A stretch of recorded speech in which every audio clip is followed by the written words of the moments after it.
Welcome. Thanks for tuning in.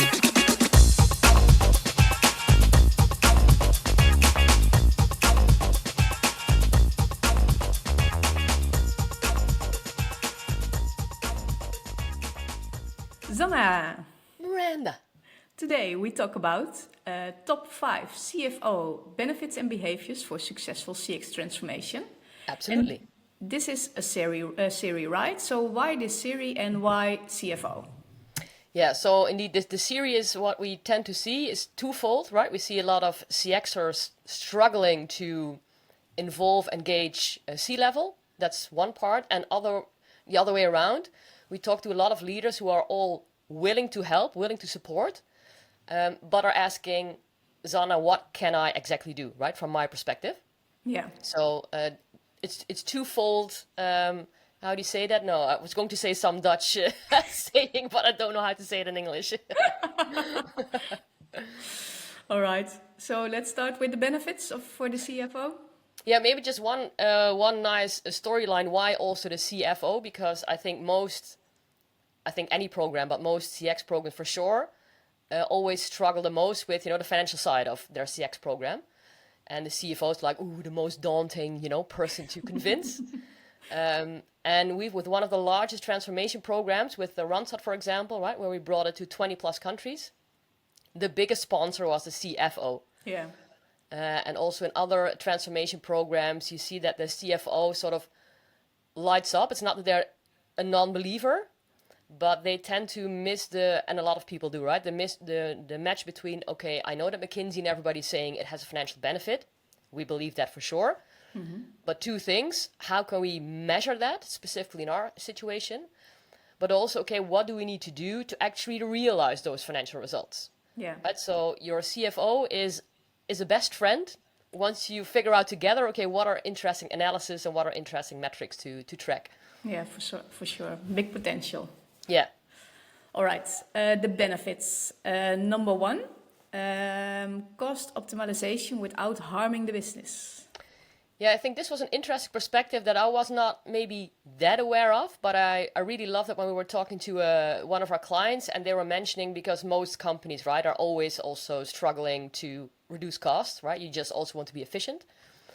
And they were telling, so our board still really feels that CX is relevant, but there's such a push from, from group, from holding, from any person, that having taken part in the company, to really at least be aware about the costs. And then they were saying, because of course we talk about our driver analysis, and we'll be mentioning the driver analysis several times as a very good tool to help make the right decisions. And they were also saying, well, at least then also the drivers will help us understand where sort of not to cut costs, or at least understand if we need to reduce costs somewhere, we can also balance what's the pain that customers will experience, right? So you have a better balanced decision. I think that's a super valuable way of using the drivers. And of course, we've also already proven that better customer experience and more efficiency, they can be a beautiful marriage. Yeah, for sure. Especially in the contact center, right? There are so many examples where you can reduce unnecessary costs, unnecessary calls, where we ask customers, dear customer, do you think we could have prevented this call? That means, so then often between 30 and 40% say yes. That's not only an amazing, super tangible business case for your CFO or for the CFO listening, but it's also each customer that's saying, yes, this call could have been prevented, is directly an efficiency gain, right? If you can remove them, and either you can handle all the calls with less employees, or you can make sure that they have more time to spend on valuable contacts. Yeah. So that's a very clear relationship. Also, of course, prevention of complaints, although the numbers, right, are less than calls, but the cost per complaint is way higher. So I think also that's an interesting way to make sure, okay, if I need to reduce costs, how can I do this in the smartest way? And maybe the sort of the least obvious one is when you map the journey of the customer. 9 out of 10 times, it's also win-win where there are sort of unnecessary steps in the journey that you can remove that will make the customer happier. But also if in parallel you map the employee journey, and they have to check, I don't know, like a gazillion systems at the same time, taking more time, more frustration, then also there is a lot of gain when combining, right, making the right interventions where to reduce costs for, let's say, minimum pain, maximum effect. Yeah, nice. All right. Number 2 benefit, predictable, sustainable growth. Yeah, right. So one of the key, I would say, goals for any CFO is to make sure that you just run a healthy business. And then, as I just mentioned, I think nobody's doubting that good customer experience will yield financial results. Everybody has already proven that. We have proven that as well. I think the key here is that you're not just starting to make money with CX just on any level of satisfaction or NPS. Right? The theory is saying that from an 8+ in satisfaction or more, that's where you start to see the exponential growth of more loyalty, meaning I do more business, meaning less churn, right? So the financial impact of CX is really on that 8+ level. And then you want to make sure, okay, what's the fastest way to get there, right? That's where the drivers come in. Yeah.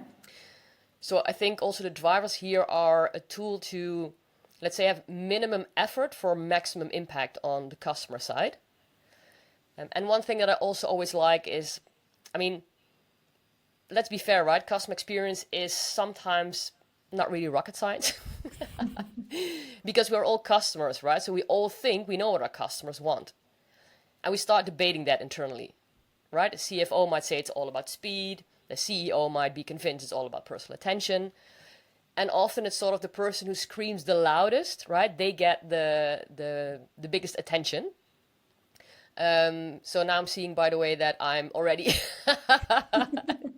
in benefit number 3, but I'll work the things together. No worries. And you want to prevent that it's a lot of gut feeling or, you know, just the one that has the most conviction gets the biggest priority. So also here you reduce, let's say, the gut feeling and you get more the data-backed impact. Okay, this is really where we should invest for the biggest impact also on the revenue side. And what we've proven several times is that, so often what you see is that there's correlation analysis, right? Like McKinsey and Forrester, hey, there's some correlation, some relation between CX and revenue or GP. And we took it a step further and we even checked, hey, if we connect satisfaction, this was in a B2B context, if we connect satisfaction of, let's say, the business side, right? So business clients to 14 financial KPIs, we saw that it was a cause and effect between satisfaction and 8 out of those 14 financial KPIs, like revenue, like GP growth. And for me, that last point was interesting, right? So I always talk about acceleration. And this was sort of confirming, now we have hard data saying, yes, you have many strategies, right, to successfully run a healthy business. Other options than just customer experience. But customer experience will help you accelerate those business results. Yeah. It helps you accelerate, you know, reducing cost without too much pain. And it helps you accelerate GP and revenue because you're improving on exactly the things that matter most to customers. So that was just a mix of 2 and 3 together. So 3 was reducing risk in decision making. All right. We speed up. Let's go to number 4, delivering ROI on digital investments. Yeah, so I think we talked several times about the beautiful marriage between digital transformation and CX transformation. And I think maybe the easiest example where those two really come together is, let's say, when you're renewing your CRM system. And that can be a daunting task because, so I started in CRM really back in the day. So my thesis, end of 99, was on CRM, new topic, hey, interesting.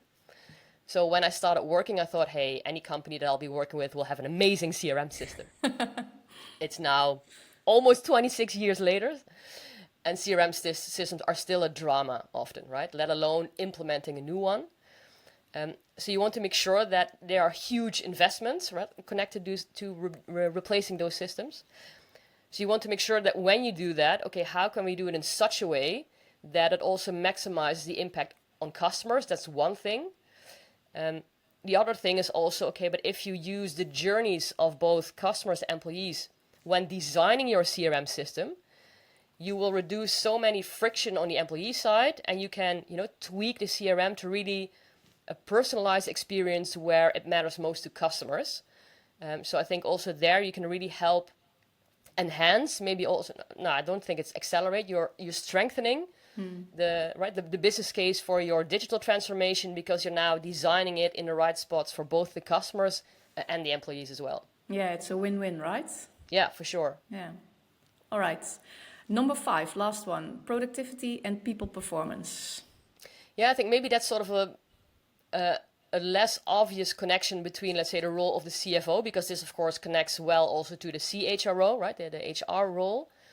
But I think when you look at costs, of course, the employee base, right, recruiting employees, making sure you retain them, but I think even more when they are working for you to optimize their performance, right, to optimize the value that they're adding to your organization. And I think more and more what's really important there is that, let's say, old school performance would be KPIs, so many, you need to process so many files, do so many sales, etc. I think you don't need to throw that completely out of the window, but there's more and more need for giving employees a sense of purpose, right? Why am I doing this? Because every human wants to have an impact on other human beings. Right? So if you can make it clear to employees that through impacting the customers, you can see what their daily impact is, that will have a huge impact on their sense of purpose, their sense of meaning in their daily work, and making them more energized, more engaged, and as a consequence, more productive, right? Instead of just pushing really hard only on the productive KPIs. So I think also here, just as we mentioned with digital transformation and CX transformation, also the marriage between HR and CX transformation is also a very important one. So also here you make sure that the sort of the business case for HR becomes broader than just on the employee side. You can also connect it through, hey, if we enhance leadership programs that also focus on how can you inspire your team to feel more purpose? How do you make sure the customer is top of mind? That directly, well, not, let's say you don't measure tomorrow, but that has an impact, a structural impact on your DNA, and making also the people side, I think, an important variable for CFOs to combine the different elements. So I think it's less the business case from HR, like, okay, if I reduce the training time from, 3 to 2 weeks, of course, that's also valuable. But I think also here you have a more, let's say, integrated perspective on creating a business case, which is also a link to one of the 5 behaviors that we think you as a CFO or you as a CXer should ask your CFO to adopt. Nice Brit, Zanna. All right, so that's for the benefits, and it's all about it's also all about making it really tangible, right? With the drivers, with this EX story. Yeah, I think for the CFO especially, why are they always so excited when they see, mostly also when they see the driver analysis, is because then the fluffy thing that they always thought that CX and EX was, now they see it as hard steerable information. So it's not that they're non-believers. I think I also mentioned this, and this is also a nice bridge to the first behavior around business cases. So I've mentioned often that when companies ask for a business case in CX, it's not so much that they're asking about the business case, because yes, they believe there's money to be made, but the actual question behind is that they are challenging, okay, but how do we actually do this? Because they get a lot of fluffy, qualitative research, or also the NPS root causes are not super clear. So when we share with them the driver analysis and they see, hey, this is super clear, enhancing personal attention is 5 times faster to a higher NPS than, for example, ease of doing things. Then we've made this fluffy thing hard steerable, and then the question about the business case, right? Should we even start CX? That fades away. Then, of course, it's still super interesting to do additional financial analysis, which I'll share a few examples as well. I will try not to mix up all the 5 points this time as well. So the first, right, the behavior is as we're making it a bit challenging, right? Stop asking for ROI on CX in isolation, because CX is a means to an end, right? So I think as a CFO, you should always be aware, okay, not just is it going to enhance NPS, but how is it going to facilitate better performance of employees? How is it going to facilitate more impactful digital transformation, or even more efficient transformation, or maybe it's speeding up our transformation, right? So I think that the first behavior for you as a CFO would be to have a broader view than just CX program, budget, and CX benefits. Yeah, good one. So number 2, fund pilots, not just programs. Yeah, I think so. If you're a CFO who's listening and you are feeling that your CX team is a bit too fluffy and you want to challenge them, I encourage you, I applaud you. Please do so. Other way around, if you're a CX team struggling, to convince your CFO, I think there's a good chance that you have not yet spoken the business language, right? So how is CX helping the business to thrive and not just staying in your CX funnel? So I think that's important, right? Always connecting it to business value. That also means that you need to be able to run pilots to prove in the short term that you're adding business value. Yeah, and it's really so possible don't- also in a short term, right? Sorry? It's really possible in a short term. It doesn't have to be like 3 or 6 months. No, and 3 to 6 months is even short, right? So you see a lot of programs that, after 1 or 2 years, maybe they see some effect. And indeed, in our case, every time within 3 months, we've proven a pretty strong increase in, NPS and satisfaction, or in mobilizing all the employees. So indeed, it doesn't have to take long. I'm keeping the structure. We've proven many times indeed that yes, the financial differences between, let's say, good CX and bad CX are always very positive. We'll share some examples. But I think here the key thing is when it comes to budgeting, often you need to share your budget at least a year in advance. And a year in advance, you might not know, okay, what will be the outcome of a driver analysis, because let's say if the outcome is behaviorally related, maybe I need to do a very different intervention than if I need to fix something in the digital side of the journey. So what I mean here is a mix of, hey, be more flexible in, maybe sort of we don't know yet how we are going to spend it, but we need some budget for experimentation, for pilots. And also more the experimentation DNA and rhythm of, hey, let's try something for 2 or 3 months, measure if it works, and then extend it. Right, so also here have the flexibility to try and experiment. And just one note, because I also hear a lot of CX teams saying, yeah, but IT is super busy, the backlog is full for at least a year. Just remember that literally in 100% of the cases where we have worked with our clients and we increased the satisfaction within 3 months, it was never connected to any IT intervention. So don't overestimate that it's always IT that's needed to really make a difference and create a better experience. Yeah. All right. We go to number 3. Yes, let's keep the structure going. Number 3, ask for the 8+ link to revenue. Yeah, so this is a continuation of where, for both ends, right? For you as a CFO, please indeed challenge your CX team, but also work together, right? So together you can think of, okay, what kind of analysis will help us not only prove that CX adds value, because we already know that, but where can we move the needle best for our organization? And some examples of analysis that we've done that a lot of CFOs really appreciated is the first one already mentioned. Super clear in the contact center, there's so much win with it between happier customers and reducing costs. Right? Remember to add that question, dear customer, do you think we could have prevented this call? And you have a super speedy, fast, clean business case and potential to reduce costs while making customers happier and even also employees, because often these are also the calls that are not super valuable for them to have.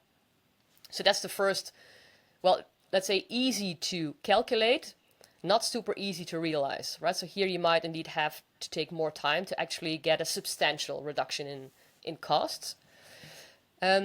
then what we did is that we connected, as I mentioned, the satisfaction of customers to a set of financial KPIs. And these are all statistical analysis that you can do, right? So if you're tracking the satisfaction of B2B customers or B2C customers, and you have financial data. So in this example, it was, let's say, shops or locations. So then if you know the average satisfaction of a location, you know the revenue, you know the GP of that location, then you can use statistical analysis to figure out, okay, when I compare locations and I split it between locations that generate an 8 or higher, right? Because the theory is saying an 8 plus, that's where you get an exponential growth in the financial impact. And the locations that have an 8 or lower, do we statistically see significant difference? And that answer was definitely yes. And it was not just like 1%, it was between 5 and 10%, more revenue, more GP growth, right? So really crucial indicators. So that's also analysis that really lands well with C-level. One final analysis that we did is where you can also connect it to the employee level. So this was, and I'm trying not to mention the names, but this was, let's say, employees that had sort of an account manager role in a financial context, financial services. And also there we saw that, hey, the employees that get the highest ratings from customers were also having the best, let's say, performance data. So every time that we've done it, every time the proof was confirmed, yes, customer experience has a positive impact and hence the acceleration, right? It's not the only thing that will give good performance, but it will accelerate your business performance for sure. Yeah. Nice. Thank you for sharing that one. Number 4, behavior. Support leadership behavior change. Yes. So I mentioned this in each of the other, let's say, C-level podcasts as well, right? I think it's always a team effort. So if you're looking for transformation, I mean, the worst example is where, you share with all your employees, hey, I really believe in customer experience. And then, 2 days later, you do something that clearly shows that maybe you're prioritizing other things. So I think it's really important to lead by example, which means that you celebrate, for example, right, behaviors that are confirming the direction you want to go in. But also that you challenge your fellow C-level leaders, right, in your team, that you discuss together, hey, when maybe people are, it's a strong pattern to break, right? For, 100 years, companies are running their organization based on not necessarily, let's say, human-related KPIs, right? It's pretty transactional. So it takes effort, right? It takes effort, it takes energy, it takes trying and failing and jumping back into the pattern. So then it also takes you as a CFO to stand up and say, hey guys, just reflect. I see we're again, focusing maybe too much on just the transactional KPIs. How about integrating also some of the CX numbers or some of the EX numbers? So I think it's important that each person in the C-level team takes responsibility of, hey, we're really committed to making this transformation. We know we'll make mistakes for sure along the way, but let's keep each other honest. And for the CXers listening, just make sure that you create really tangible actions that you are asking your C-level to do, right? To make it tangible for them. So next month, experiment with this tiny habit. I don't know, if you're the CFO, when you're creating also a dashboard, or maybe you're sharing the company results with the organization, just make sure that you also always weave in, the customer, you also weave in the employee, and it's not just, hey, this was the profit, so many sales, da-da-da-da. Yeah. All right, last one. Ensure balanced decision making. Yeah, so this also is a bit connected to the previous one, right? So when you see, at least when I see dashboards of organizations, too often I still see, okay, so there's a CX survey tool that has a dashboard, and then there's sort of the rest of the organization. and the rest of the organization is measuring, I don't know, sales, productivity, GP, revenue, etc.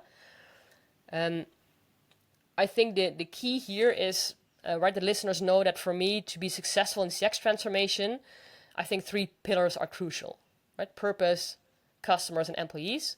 And those 3 blend really well together, and they are also important pillars for creating a thriving organization. So it would be amazing if you say, okay, we keep still, of course, the transactional financial data, because I also always say, if you cannot prove that CX transformation is moving the needle financially, you should definitely stop what you're doing, right? I fully agree with that. But wouldn't it be amazing if you say, okay, we have this 1-pager with the key data on a monthly basis, and we make sure that also we add in our company-wide steering, okay, what does it mean with, what were the scores on the CX side?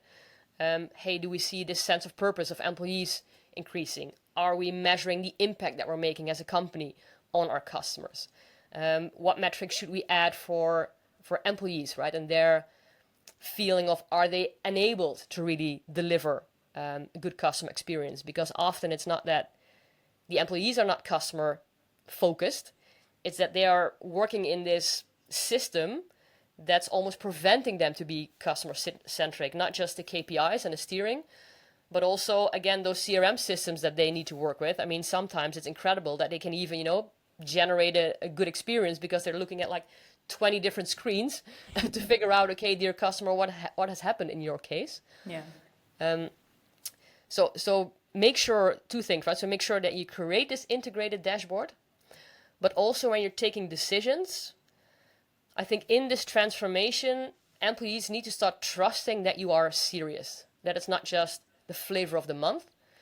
So it's also really important when there are tough decisions to be made, that you're explaining that, yes, we looked at the financial side, but we also looked at what does it mean for customers, for example, connecting back to the drivers.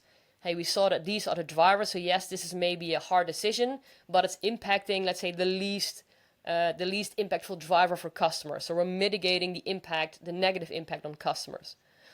Or you're saying, hey, we're looking at this investment in the CRM. We've talked to all the employees, and we see that indeed it's also going to free up time for you, right? Or we're going to do this, takeover of an organization. Why? Because they also strengthen our purpose and the difference that we want to make in the market, right? So I think also here, the key is make sure you integrate everything and you are transparent to your organization. And it's not just somewhere in a dashboard, but whenever there are crucial decisions, you explain also from the perspective of customer, employee, and purpose on how you got to that balanced decision together. Yeah. Nice. All right. So that was number 5. Yes. Pretty structured, right? Not too bad this time. Yeah. No, not too bad. Not too bad. Any last famous words to wrap it up? Yes. I think that the famous last word is, I think CFOs are sort of maybe I was thinking of Trojan horse. I'm not sure if that's the right way to saying it for CX, but definitely not often the most top of mind, right? C-level, a role that can support CX. So I think twofold, right? I think for you, if you're listening as a CFO, how can you make sure that CX transformation goes well? Definitely challenge your CX team on the relevant business questions. Challenge them on their business impact. If you're the CX leader listening and you are struggling to get the CFO on board, then also make sure you start translating your CX insights, your CX activities into a really valuable addition for the business, so you can make sure and prove, hey, this is how we from CX can help our organization thrive. Yeah, nice. Thank you, Zanna. My pleasure. Thank you. See you next time. Ciao.